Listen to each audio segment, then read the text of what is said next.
Hello and welcome. This is a video for AQA A-Level Biology for the topic of cells. That's Unit 2. This contains everything you need to know for that unit. Timestamps in the description below so you can skip to the parts that you need. Other than that, let's get going. We're going to start off with cell structure. The structure of eukaryotic cells. These are plant cells and animal cells. All living things are made of cells which have basic features in common. Here's a person. Let's take a cell from the person, enlarge it. So this has been magnified by about 100,000 times. You can see there are quite a few structures inside the cell. These are called organelles, and we need to be able to label those. So let's get going with the first one. Here we have the nucleus. Inside the nucleus, we might find a nucleolus. There might be one or more of those. If there's more than one, we call them nucleoli. Here is the cell surface membrane. We have structures called lysosomes. Here is smooth endoplasmic reticulum. Here is a mitochondrion. If you have more than one, it's called mitochondria, or they are called mitochondria. Next we have Golgi apparatus. And next to the Golgi apparatus, we have the Golgi vesicles. Here are ribosomes. They are either free in the cytoplasm or attached to rough endoplasmic reticulum. So these are the key organelles that we need to know about, and we also need to describe their function. So let's get going with that. We can start off with the nucleus. So here is the nucleus. It's surrounded by a nuclear envelope, which is a double membrane. There are pores in the nuclear membrane called nuclear pores. These are small holes that allow substances to pass through, for example, messenger RNA or mRNA. This is the nucleolus, as we spoke about before. There's one or more of these present, and they make ribosomes. Nucleoli make ribosomes. The DNA is shown there in that kind of shaded region, and sometimes DNA is in the form of chromosomes. DNA is linear, meaning it's not circular, meaning that one end does not join to the other if you followed it all the way through. And it's bound to spherical proteins called histones before packaging into chromosomes. So here is some DNA. Here are some histones. These are spherical or ball-shaped in structure. The DNA is wrapped around the histones, as you can see there. The histones are structured as follows, and they are then packaged into chromosomes. So the DNA is sometimes in the form of chromosomes in the nucleus of the cell. So let's add the other part of the diagram back and now switch around to take a look at the function of ribosomes. So there's some ribosomes that are free in the cytoplasm. Ribosomes are very small structures that are either free in the cytoplasm or attached to rough ER, rough endoplasmic reticulum. By very small, we mean they are about 20 nanometers in size. That's very, very small, and these are one of the smaller organelles that you'll find in the cell. Ribosomes are formed from RNA and protein. They are the site of production of polypeptides and proteins. We'll look at that in a later video. Rough endoplasmic reticulum, that's shown there by the big bracket. Rough endoplasmic reticulum is formed from flattened sacs filled with fluid, and the surface is covered with ribosomes. Rough endoplasmic reticulum folds and processes proteins made by the ribosomes. Proteins are sometimes sent to Golgi apparatus for further modification. Next, let's take a look at the Golgi apparatus, as we mentioned just now. These are also flattened sacs filled with fluid, often have vesicles at the edges. So this is how you can identify Golgi, by the vesicles that you might see at the edges. Golgi modifies and packages proteins. It also modifies and transports glycoproteins. The Golgi apparatus often works with rough endoplasmic reticulum. So let's see how that works. Rough endoplasmic reticulum produces proteins, then packages them into vesicles. So there you can see a vesicle made at the end of the rough endoplasmic reticulum. The vesicles are transported to the Golgi apparatus where they undergo modification. So there goes the vesicle to the Golgi. It undergoes further modification in the Golgi, And the proteins are then packaged and sent for transport out of the cell or for use within the cell as lysosomes. So there we go. There's a vesicle formed, and in this case it's packaged and sent for use outside of the cell. Let's take a look at a mitochondrion. Here is a more detailed view of a mitochondrion. These are often long and narrow, and they have a double membrane. The inner membrane is folded to increase surface area for certain reactions that go on for respiration. We'll take a look at that when we get to the unit in year 13. Here's the outer membrane, and here's the inner membrane. This is called a crista. That's a folding of the inner membrane. If you have more than one, they are called cristae. And here is the matrix. This is a fluid inside the mitochondrion where certain reactions happen. Mitochondria produce ATP by aerobic respiration. The reactions take place in the matrix and the inner membrane, the cristae. As we said, more detail in respiration when we do year 2 of our A-level biology. Next, let's take a look at lysosomes. There's 2 lysosomes there. Lysosomes are a type of Golgi vesicle that contain and can release enzymes called lysozymes. Lysozymes digest worn-out organelles or sometimes the whole cell. They can digest pathogens as well. Next, the smooth endoplasmic reticulum as seen there. These are flattened sacs similar to the structure of Raphia, however they have no ribosomes on the surface. They are responsible for the synthesis and processing of lipids. Next, the cell surface membrane. This is made of a double layer of phospholipids, and the membrane contains protein. If we look at that in slightly more detail, the structure is something like this. And remember, the cell surface membrane controls the passage of substances into and out of the cell. It also has receptors for cell recognition. We're going to take a detailed look at the cell surface membrane in a moment. So these are the key organelles. You can have a go at practicing labeling those here. You can pause and give that a go if you want to, but if not, here are the key structures. Next, we're going to take a look at the key structures in plant cells. So here is an example of a plant cell. Now remember, it has all the same structures as the animal cell had. So we have our lysosomes, smooth endoplasmic reticulum. Here are some ribosomes. Here's our rough endoplasmic reticulum. Here's the nucleus with the nucleolus inside. We have a cell surface membrane just inside the cell wall there. These are mitochondria, and here we have our Golgi apparatus. And along with the Golgi apparatus, we have our Golgi vesicles. However, there are 3 more structures that we need to know about for plant cells. The first one is the chloroplast. Here it is. If we take a more detailed view, the chloroplast has a double membrane and contains disc-like structures called thylakoids. It also contains a fluid called the stroma. So here are our thylakoids. If we take a slightly more detailed view, here are some thylakoids. They have been cut in half just so you can see they're a kind of disc-shaped structure. It has a double membrane, and we can see some starch grains there. This is the stroma. Chloroplasts are the site of photosynthesis. The thylakoid membranes absorb sunlight, and some of the photosynthesis reactions happen in the stroma.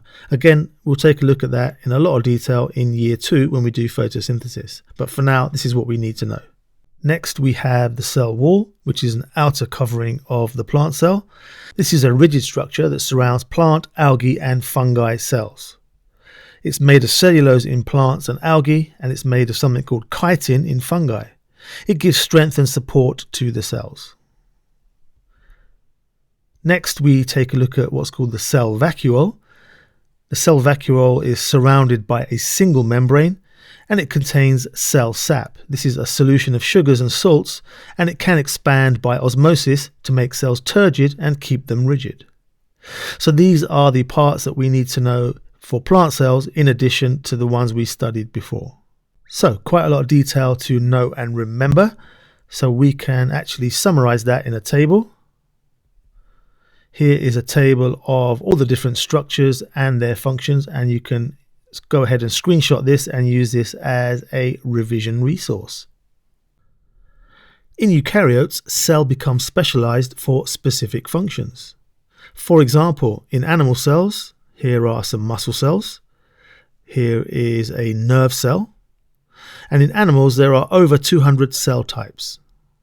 In plants, for example, we have root hair cells, we have phloem cells, and these are just two examples from plant cells, and plant cells have about 10 to 15 cell types. These are specialized cells and they work together in tissues, and tissues work together in organs, and organs work together in organ systems. Organ systems can work together for the whole organism. Next, we're going to take a look at the structure of prokaryotes and viruses. Prokaryotes. Prokaryotes are much smaller than eukaryotes. They have no membrane-bound organelles. That means they have no organelles that are surrounded by a membrane. And here is an example of a prokaryotic cell. It has a cell wall. This is made of a glycoprotein called murine, not cellulose as in plants. It has circular DNA. This is a single DNA molecule free in the cytoplasm. There are no histones associated with the DNA in prokaryotes. The cell is covered by a slime capsule for protection. Next we have the plasmid. There's sometimes more than one plasmid, but this is short circular DNA and it's separate from the main circular DNA of the prokaryotic cell. We have ribosomes, just as we do in eukaryotic cells. The ribosomes, however, are smaller than in eukaryotic cells, and remember, eukaryotic cells are plant and animal cells. Here is what we call a flagellum. This is used for movement. There are usually one or more present, and the plural for flagellum is flagella. And finally, we have the cell membrane, which is just tucked inside the cell wall, as you can see there. Next, viruses. Viruses are what we call acellular. They are not actual cells and are thought of as non-living. Here is a diagram of a virus. We have genetic material inside. This is either DNA or RNA. We have attachment proteins on the surface, and these bind to receptors on the cells that they infect. We have a capsid that protects the genetic material. This protects the genetic material. Next, we're going to take a look at methods of studying cells. Methods of studying cells. First, we need to know about magnification, and this is how many times larger an image appears compared to the actual size of the actual object. Resolution. This is the ability to see two very close objects as separate. High resolution shows more detail and produces sharper images. Let's look at that a little bit more.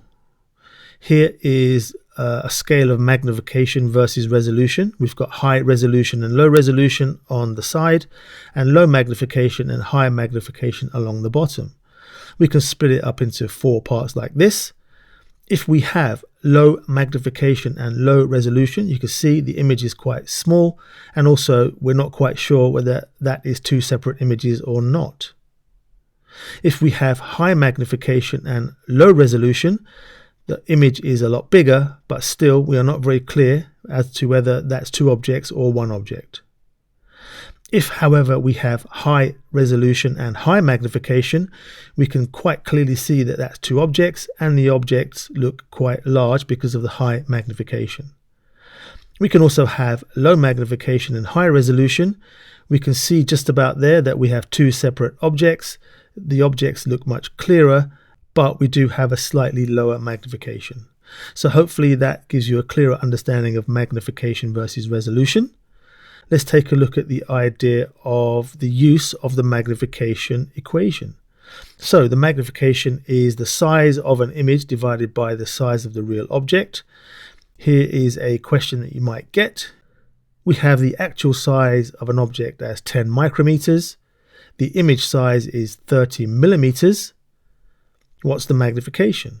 Well, the first thing is we have to change the image size from millimeters to micrometers, so the units are the same.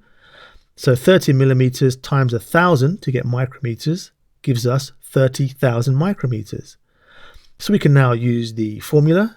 Magnification is 30,000 divided by 10, and that gives us a magnification of times 3,000. Another example, here we have an image, and next to the image we have a scale. So in this case we're going to need to use our ruler. What's the magnification of this object? Well, we can measure our scale and we can see that 1 centimeter represents 2 micrometers. And we can measure our image and we can see that that's 34 millimeters or 3.4 centimeters. So next, our image size is 3.4 centimeters. And to calculate the actual size, we used 3.4 centimeters times 2 micrometers that we had on our scale, and that gives us 6.8 micrometers. We need to convert the centimeters of our image to micrometers, so that would be times 10,000, going from centimeters to micrometers. So that gives us an answer of 34,000 micrometers.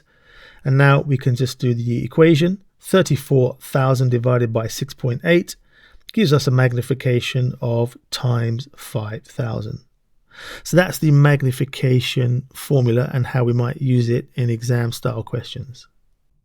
Next, let's take a look at microscopes. We need to look at the principles and limitations of different microscopes. The 3 microscopes that we need to know about are optical microscopes, transmission electron microscopes, and scanning electron microscopes. Before we do that, let's have a look at relative sizes of cells and viruses. Often when you see diagrams, the scale is not usually correct because we need to draw these larger in terms of their scale so we can look at them and label them. However, if we look at their scale or their sizes in relation to each other, we can see that plant cells are much bigger than animal cells, or bigger than animal cells. Animal cells are quite a lot bigger than bacteria, in other words prokaryotes, and the viruses are smallest of all. You can hardly see the virus in comparison to the other cells. So these are the approximate sizes compared to each other. These are the eukaryotes, the plant and animal cells. The bacteria are prokaryotes and viruses are viruses. So let's take a look at our microscopes. Optical microscopes first. Here's a diagram of an optical microscope. I'm sure you've seen one of those before in school. The magnification is up to about 1500, and it uses light rays which pass through thin tissue samples. The resolution is quite low for these compared to the other microscopes, and the magnification is quite low as well. However, in terms of looking at samples, the preparation time is low, so it doesn't take a lot of time to prepare our samples, and we can actually see living cells and large organelles, for example, a nucleus. Next, our transmission electron microscopes. These are slightly larger and more complex than our optical microscopes, and you can see the size of it compared to our optical microscope to give you some idea of the scale. The magnification is around about 500,000 times or more, and it uses a beam of electrons which passes through the specimen, and dense objects absorb more electrons. That's how it forms the image. Electron beams have a shorter wavelength than light, so that means the resolution is high for transmission electron microscopes. We can see small organelles in details, for example Golgi or mitochondria. Here they are, the images that might be produced by an electron microscope. We cannot see living cells or working organelles, however, because complex preparation of samples is needed by trained technicians, and the tissue samples are not going to be alive as a result of those preparations. The samples must be very, very thin to allow the electrons to pass through. Next, our scanning electron microscopes. Here's an example of a scanning electron microscope, again alongside an optical microscope. These have a magnification of about 100,000 times. A scanning electron microscope also uses a beam of electrons, but in this case it bounces off the surface of structures rather than passing straight through. This produces 3D images. Here's an example of a mitochondrion as produced by a scanning electron microscope, and it's a 3D image. We can often add false color to enhance the images to make them a little bit easier to see and study.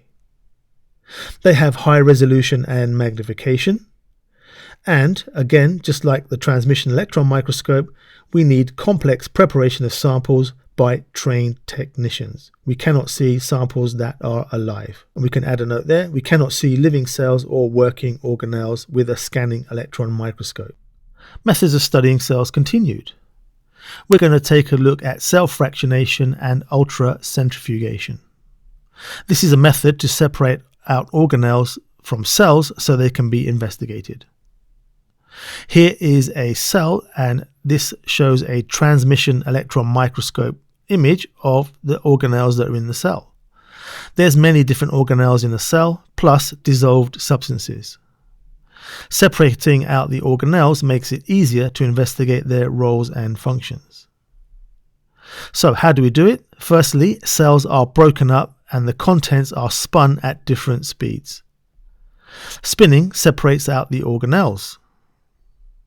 But organelles can be physically damaged or destroyed by enzymes when broken open.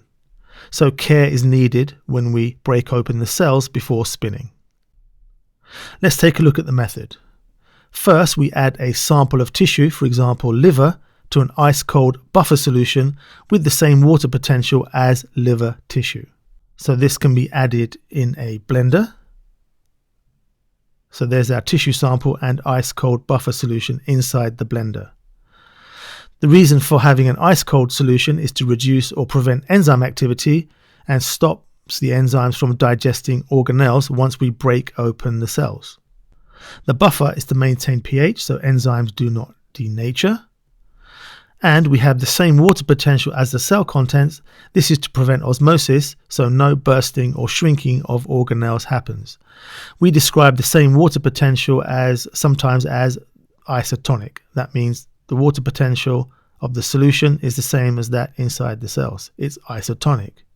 So once we've added our ice-cold buffer, next we would either grind with a pestle and mortar, or in our case, in our example here, we would use a blender. This will break open the cells and release the organelles.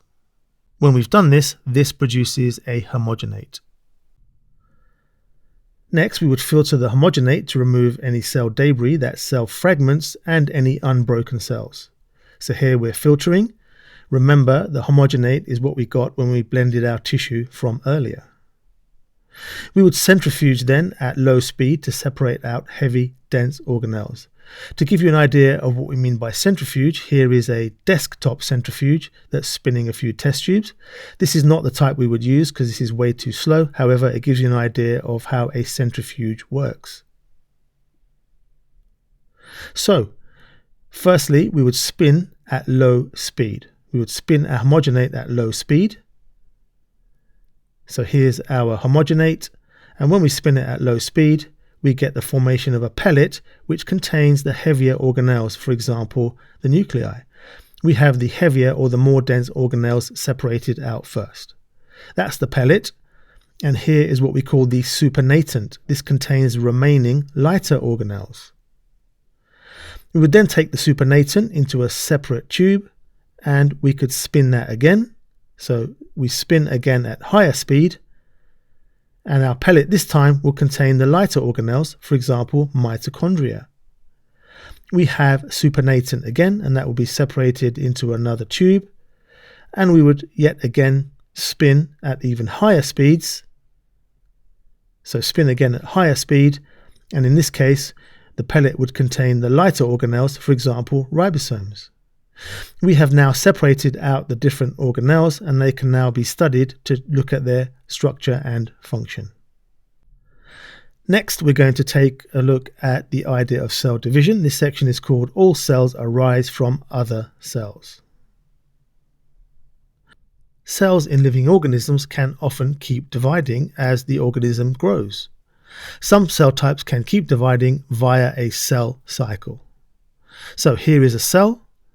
It goes through part of its cycle that we call the interphase. It then goes through a process of mitosis, which gives us 2 brand new cells. Let's take a look at that in a more cyclic view. This is the interphase part of the cell cycle, and this is mitosis. Interphase is broken down into separate phases, and mitosis as well.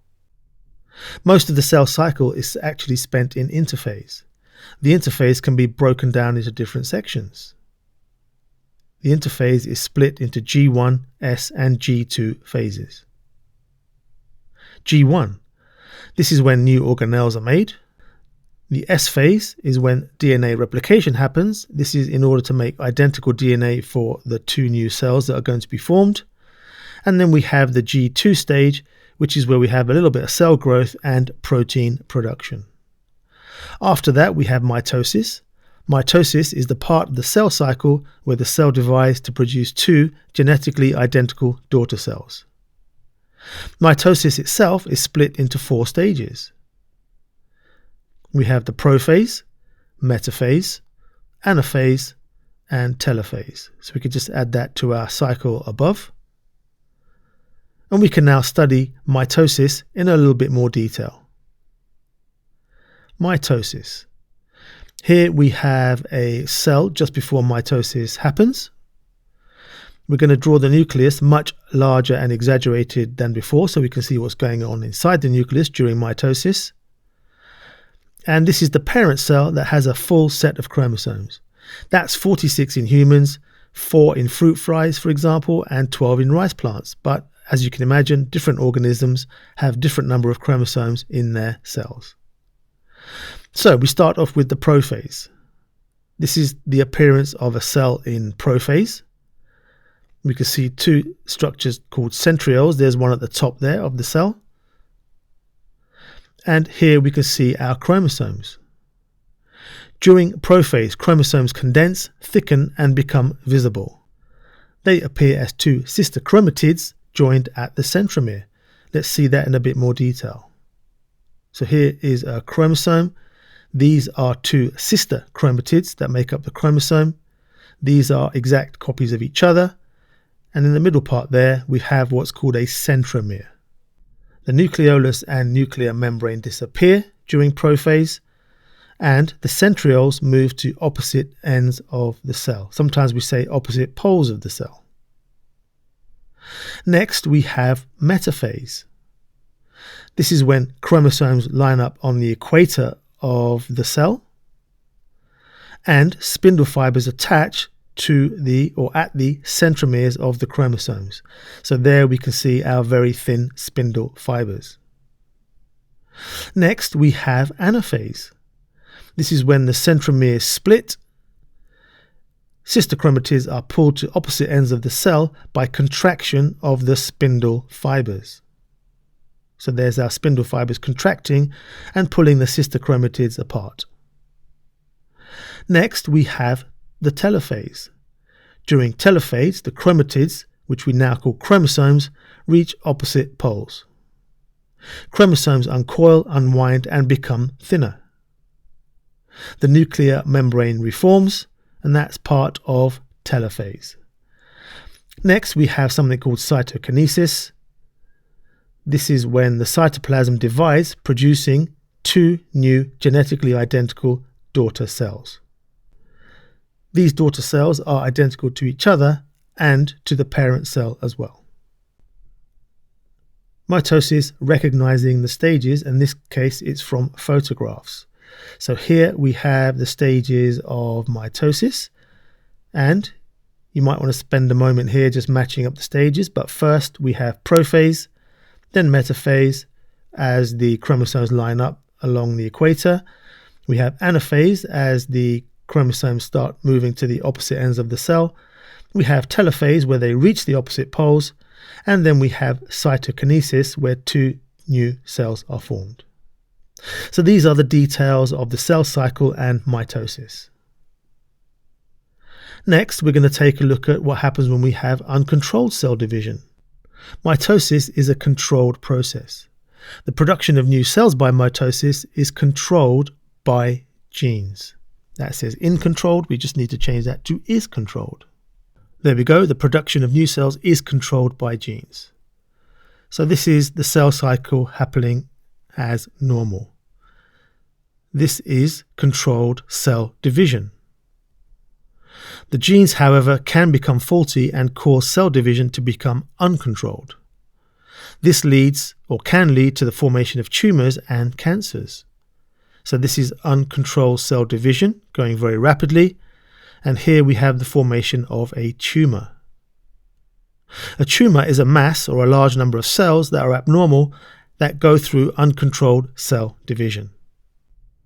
Tumours may be cancerous. Many cancer treatments aim to control the speed of cell division or disrupt cell division. For example, preventing the formation of spindle fibers in mitosis so the chromosomes do not separate and therefore the cells will die. Cancer treatment can affect healthy cells too, however, it affects rapidly dividing cells more than normal healthy cells. Next, we're going to take a look at division in prokaryotes. This is called binary fission. Division in prokaryotes, in bacteria, happens by binary fission. Here's a bacterial cell. In our first stage, the circular DNA and the plasmids replicate. The cell elongates, then the cytoplasm divides. Here's our two new cells. Two new daughter cells are formed, each with a single copy of circular DNA and a variable number of plasmids. That's binary fission in prokaryotes. Replication in viruses. Here's a virus, and here is a cell that it might infect. Attachment proteins on the virus attach to receptors on the cell. So if we enlarge our virus, you can see the attachment proteins there in red. They will attach to receptors on the cell surface. Nucleic acid from the virus is injected into the cell, and virus proteins are then made by the cell. New virus particles are assembled and released to infect more cells. So there's new virus particles being made. They can leave the cell and go on to infect more cells. Next, we're going to take a look at transport across cell membranes.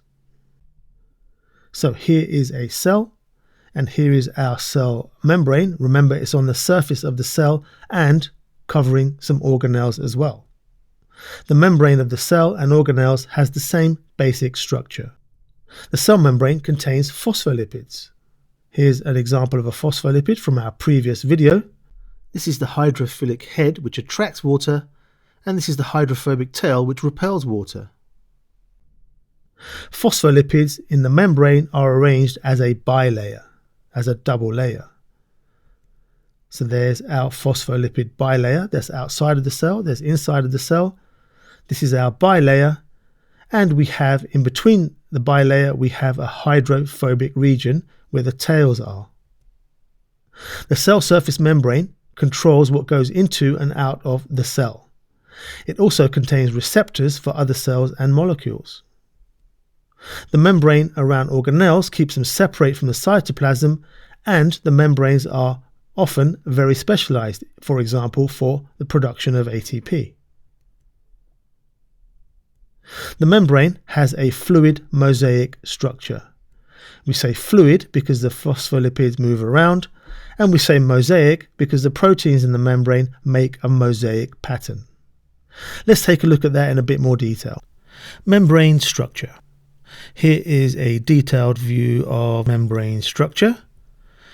We have here the phospholipid bilayer, as we talked about a moment ago. Here we have the hydrophobic region of the bilayer. Here is a single phospholipid. There's many in this diagram, but there's one that we're pointing to there. Here's a protein receptor that's on the surface. Here's a carrier protein. These are what we call glycolipids. And here is what we call glycoproteins. That's actually only pointing at one glycoprotein, but that's a glycoprotein. Then we have cholesterol molecules that are in between the phospholipid molecules. Here we have a channel protein. So these are the labels that you should know for the cell membrane. Let's take a look at each one individually. The cholesterol that you can see there in the purpley lilac color, the cholesterol makes the membrane more rigid. The more cholesterol, the more rigid the membrane. This is useful to help cells keep their shape, for example, red blood cells. Here is a glycolipid and a glycoprotein. You can see that each has a carbohydrate attached to it. A glycolipid is a phospholipid with a carbohydrate chain attached, and a glycoprotein is a protein with a carbohydrate chain attached. Both help with cell recognition and communication. These are our channel and carrier proteins, and they help to transport large molecules and ions across the membrane. And finally, some proteins act as receptors for other molecules, for example, the hormone insulin. So let's take a look at how substances are transported across cell membranes. Substances can move across the cell membrane by simple diffusion, facilitated diffusion, osmosis, active transport, or co-transport. We can take a look at these individually. So first, simple diffusion. This is the net movement of particles, which means molecules or ions, from an area of high concentration to an area of low concentration. Particles move down a concentration gradient. So here is a membrane. We can see we have a high concentration of particles on the upper surface and low on the bottom, so diffusion will happen in the downward direction for our diagram here. Simple diffusion is passive and it does not require energy. It's worth noting that a bigger difference in concentration gives a faster rate of diffusion. So here we've got a bigger concentration gradient. In other words, the concentration above is much higher than it was before. Higher concentration gradient. So we get a faster rate of diffusion. Substances dissolved in water, for example ions, cannot diffuse through the cell membrane because they cannot pass through the hydrophobic region. Lipid-soluble substances or non-polar substances, for example oxygen, can pass through the membrane. Next, facilitated diffusion. This is the diffusion of large or charged particles, for example amino acids, or charged particles, for example ions, through carrier proteins or protein channels. So here is a protein channel. Here's our larger or charged particles, and they would pass through the protein channel to get through to the other side. Again, facilitated diffusion is passive and does not require energy. Facilitated diffusion is faster if there are more carrier and channel proteins in the membrane. So here we have double the number of carrier or channel proteins, so facilitated diffusion would happen more quickly. Next, we'll take a look at active transport. This is the movement of particles, in other words ions or molecules, from low concentration to high concentration. Particles move against the concentration gradient. Energy is required from ATP, which is formed from respiration. So let's take a look at the steps. Step 1, Step 2, Step 3. Let's see what's happening. In Step 1, particles move against the concentration gradient, so that's just showing that we're going from a low concentration to a high concentration. 2, particles attach to a binding site on the carrier protein, so you can see a particle attached to a binding site on the carrier protein there. And in Step 3, the hydrolysis of ATP provides energy to change the shape of the carrier protein. So there's the hydrolysis of ATP into ADP and PI. That releases energy, and that gives the energy to change the shape of the protein to allow the particle to pass through the membrane.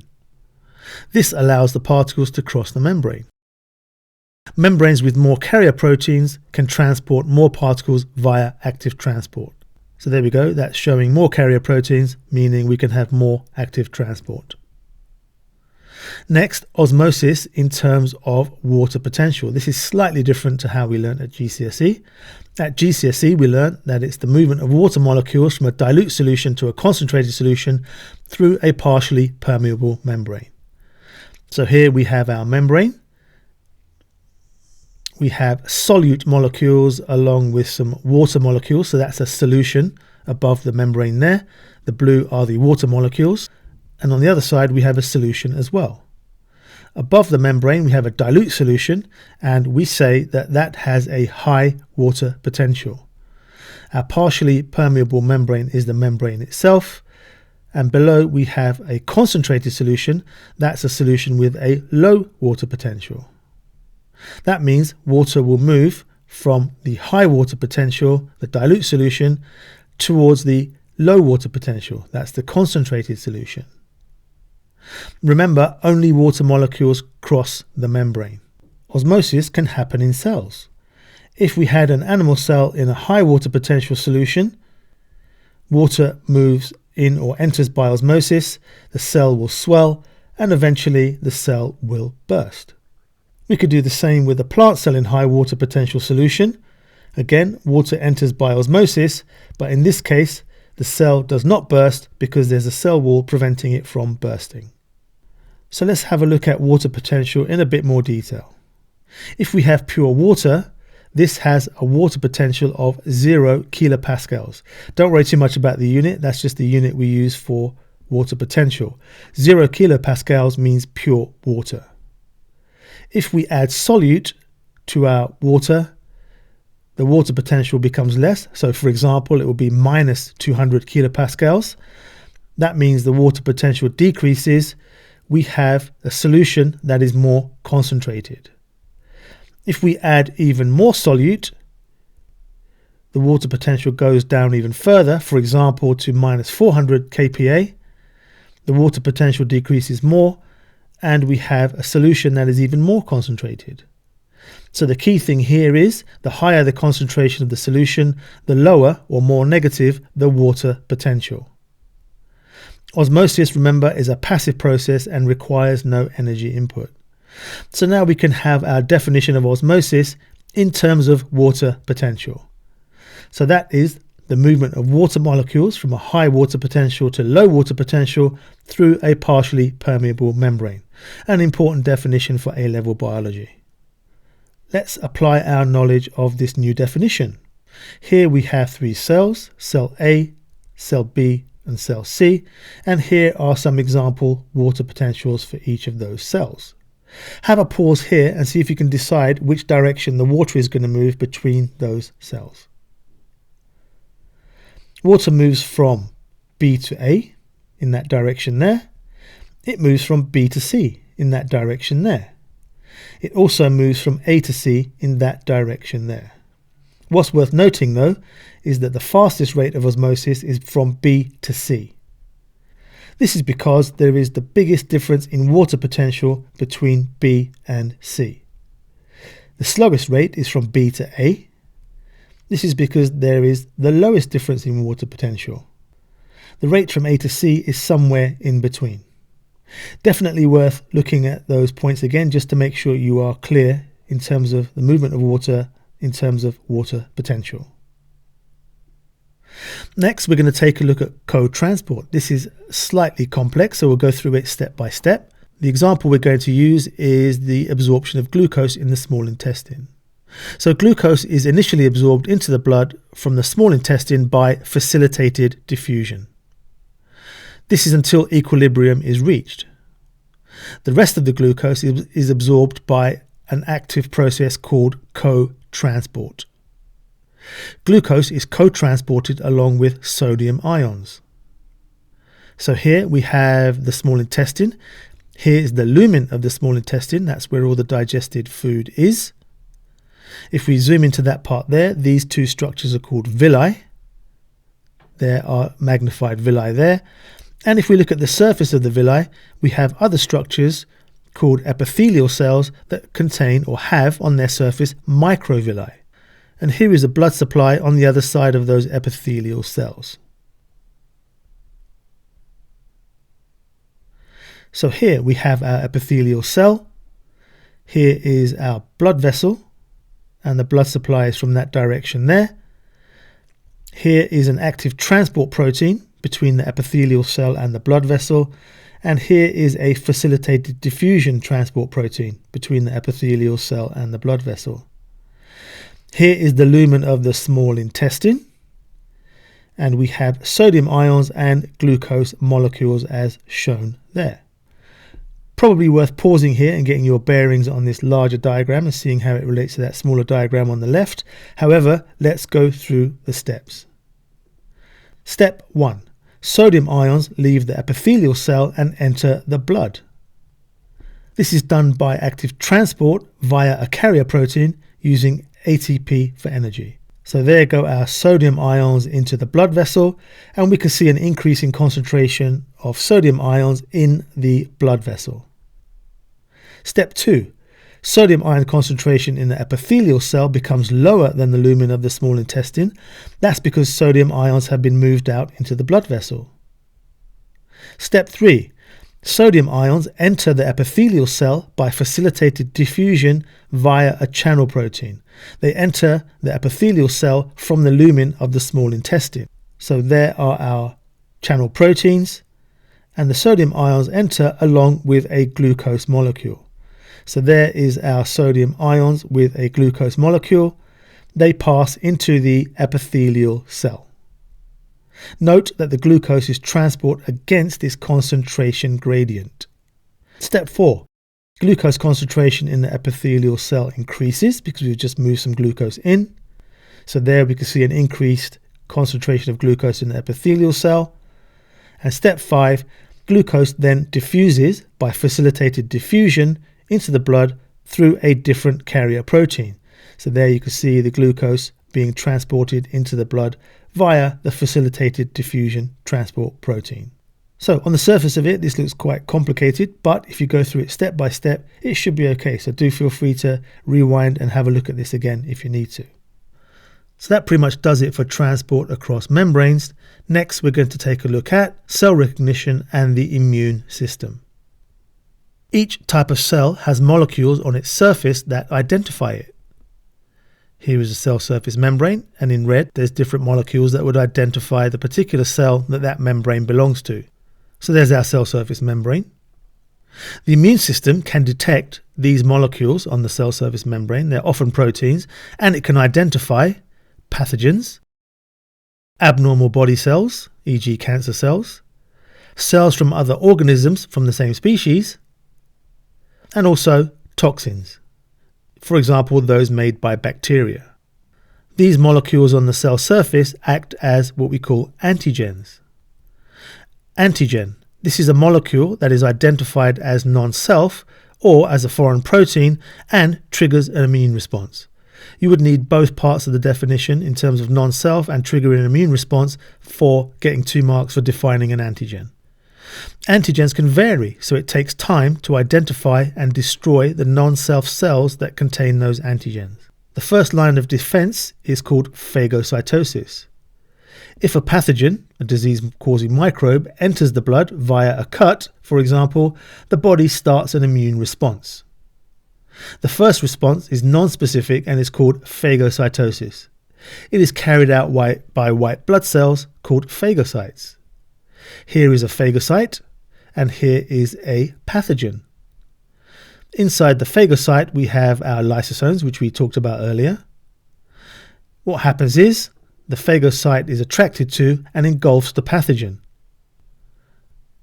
The pathogen is enclosed in a vesicle called a phagosome.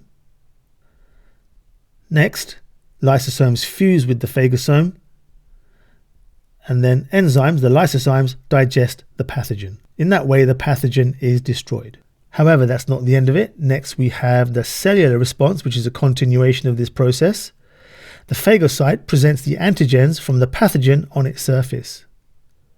These are the antigens from the digested pathogen. Next, we have another type of white blood cell from the immune system. This is called a helper T cell, and this meets the antigen and becomes activated. Once activated, helper T cell stimulates 1. cytotoxic T cells or TC cells, and these cells find and destroy the pathogen. We also have stimulation of phagocytes. These cells go on to engulf and destroy pathogens. And we have the stimulation of B cells or B lymphocytes. These cells produce antibodies against the pathogen. We need to know the details of that in what's called the humoral response. So let's take a look at what the B cells do. So here's our B cell from before, and this is the humoral response. The B cells have antibodies on their surface. We can see those there. And these antibodies bind to the antigen on the pathogen. This is called clonal selection. So here's our antigen on our pathogen. The B cell will bind and this is called clonal selection. The B cells then reproduce by mitosis, so we then have many B cells, and these will then differentiate into plasma cells and into memory cells. There's our memory cells. The plasma cells produce large quantities of monoclonal antibodies that target the antigen. There's our antibodies. The memory cells provide long-term immunity, and we'll see how they do that in a moment. So we have the primary immune response. This is antibodies from plasma cell production, which is part of the primary response. This is when the body first meets the pathogen. There's our plasma cells, and they have produced antibodies against the pathogen. The secondary immune response: if the same pathogen enters the body again, memory cells produced in the primary response quickly respond to produce antibodies. They will quickly differentiate into plasma cells and then produce the antibody in large numbers and very, very quickly. Antibodies and their structure. An antibody is a protein molecule secreted by plasma cells that is specific to an antigen. Monoclonal antibodies. These are antibodies produced by identical plasma cells. Antibody structure. Let's take one of these antibodies and look at its structure in a bit more detail. Antibodies have a quaternary structure. They are made up of 4 polypeptide chains joined together. Here's our polypeptide chains, and here are disulfide bridges holding the chains together. We have heavy chains highlighted in grey there, and we have light chains highlighted there. We also have a variable region on the antibody and antigen binding sites, 2 on each antibody. How antibodies work. Here's our plasma cell, as we've talked about before. Here's our antibodies that are produced by the plasma cell. And what the antibody does is it has a binding site that is complementary to the antigen on the pathogen. So therefore it binds and produces an antigen-antibody complex. There's our antigen-antibody complex. We then have the clumping of pathogens together, that's called agglutination, and these can then be destroyed. So pathogens are clumped together, this is called agglutination, and then engulfed by phagocytes. So there's our pathogens that have gone through agglutination or clumping together. Here is our phagocyte that will engulf those pathogens and digest them as we described before. Next, we're going to take a look at vaccination. A dead or weakened pathogen or antigens are injected into the blood. This introduces the antigens to the immune system. So here we have our vaccine. It contains dead or weakened pathogens or just the antigens. There's our antigens on the surface of our weakened pathogen, and this is injected into the body to introduce the body to the antigens. Antibodies against the antigen are produced via the primary response, which we just talked about, and memory cells remain in the blood. Remember, memory cells can quickly differentiate into plasma cells and produce a very fast secondary response. This provides a rapid secondary response if needed. If enough people in a population are vaccinated, non-vaccinated people are less likely to catch the disease. This is called herd immunity. Immunity can be either active or it can be passive. We need to know the difference between the two. Active immunity comes from exposure to the antigens via the live pathogen or via a vaccine. Passive immunity, however, comes from the injection of the correct antibody directly into the blood. Let's have a look at the difference between the two. For active immunity, this involves memory cells. Passive immunity, there's no memory cells produced or involved. For active immunity, antibodies are produced by plasma cells or via memory cells. Antibodies are introduced to the body from outside in passive immunity. For active immunity, this is long-term. Passive immunity, it's only short-term. The antibody is either used up or broken down. Active immunity takes time to develop. Passive immunity is very fast acting. So those are the differences between active and passive immunity. Next, we've got uses of monoclonal antibodies by people. One, it's used in diagnosis to locate or identify certain cells. So here we have our monoclonal antibodies, and attached to the back of the monoclonal antibody is a fluorescent dye. Here are some cells we are looking for, and these contain the antigens that identify those cells. Those antibodies with the fluorescent dye can attach to those cells, and fluorescence can show under a microscope if the cells are present. If the cells are not present, there is no fluorescence, and that means there are no cells that we are looking for present. 2. The treatment of disease, for example cancer.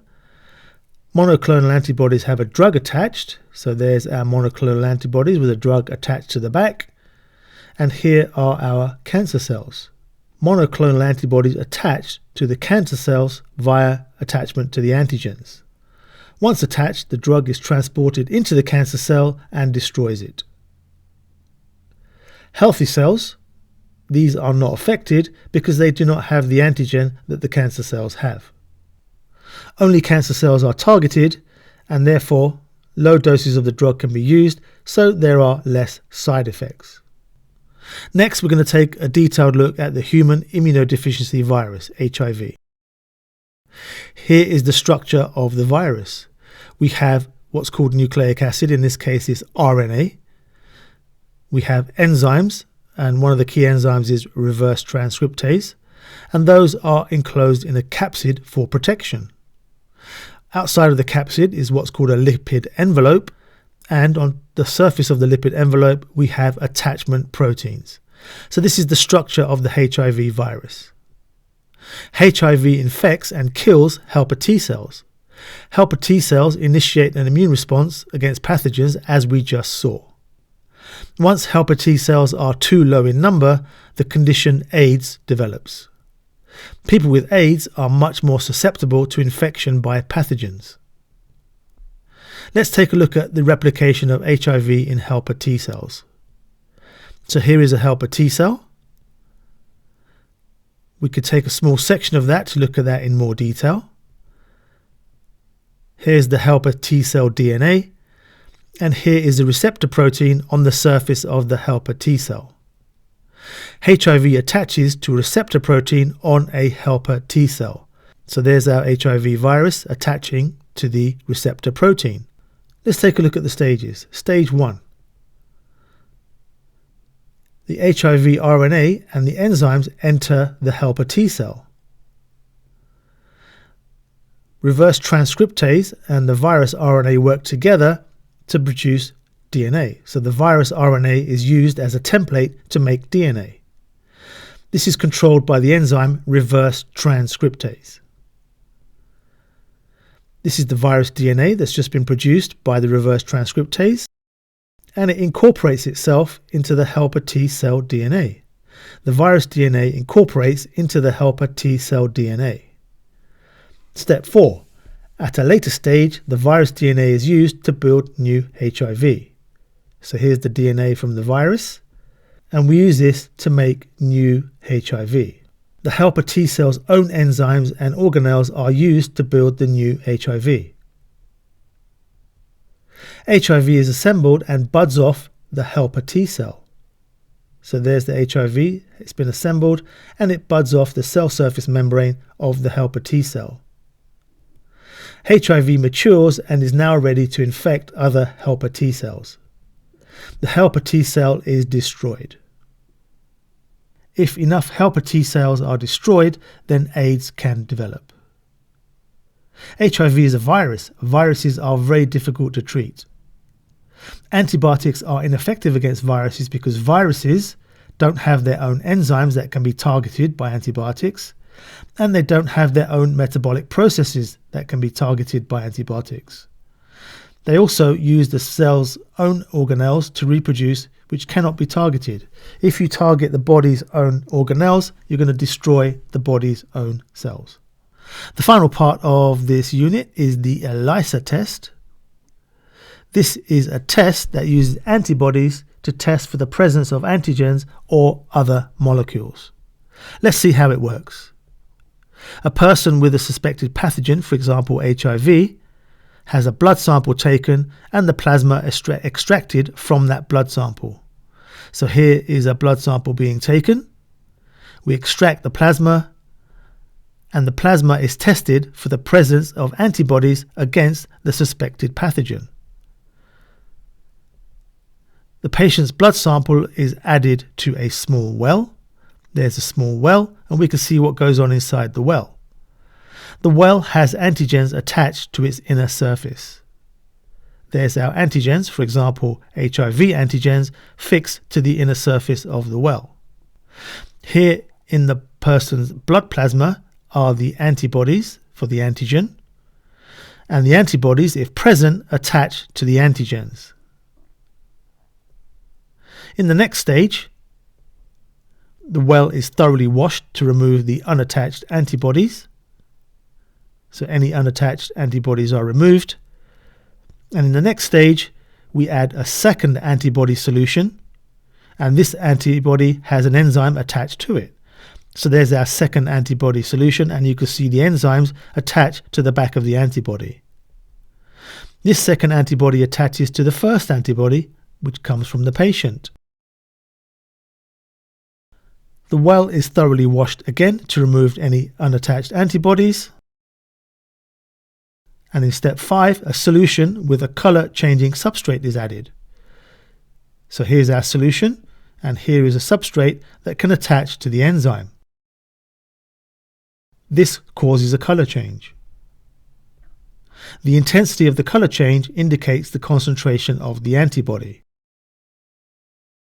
So here are some different tests done showing different concentrations of the antibody, and we could take a sample and match it up. So we can see here that our sample matches closely with the second concentration there.